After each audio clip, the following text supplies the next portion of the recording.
د حضرت محمد صلی الله علیه وسلم د پیدایش د ورځې په مناسبت نن د هرات د مبارکې خرقې په جامع جماعت کې د خیرات مراسم ترسره شول.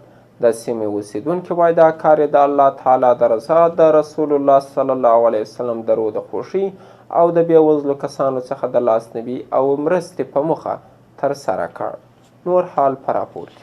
نن ورځ د ربیع الاول د 12مې یا د حضرت محمد مصطفی صلی الله علیه وسلم د زیږیدنې د ورځې په مناسبت د مبارکې خرقې په جامع جماعت کې د قرآن عظیم الشان د ختم ترڅنګ د ډوډۍ ورکولو مراسم ترسره شول. د دې جامع جماعت لمونځ کوونکي د دې کار څخه موخه د الله تعالی رضا او د بېوزلو خوارو وګړو سره مرسته کول یادوي. ما شما شکر الحمدلله افغانستان یک کشور اسلامی تو محفل باید به کشور ما شما برگزار شه.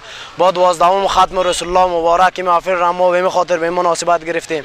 ختم قرآن به واسطه مراسم 12 ختم مبارک رسول الله از تمام مردم جمع‌آوری شده.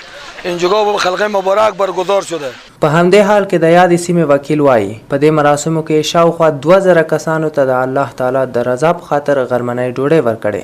اشتراک ما به مناسبت 12 ختم رسول الله صلی الله علیه وسلم است که در اینجا آمده ما یک طعام با کمک برادرها و دوستا از این محیط منطقه جمع‌آوری شد. امروز در حدود 2000 نفر ما برای از اینا غذا آماده کردیم که اینجا چاش نوش جان میکنم. خداوند خیرات از این مسلمانان قبول کنه. په ورته مهال کې د مبارک خرقې متولی وایي چې سپېڅلی او ښه مسلمان هغه دی چې د الله د رضا لپاره بېوزلو او مسکینانو ګېډه مړه کړي.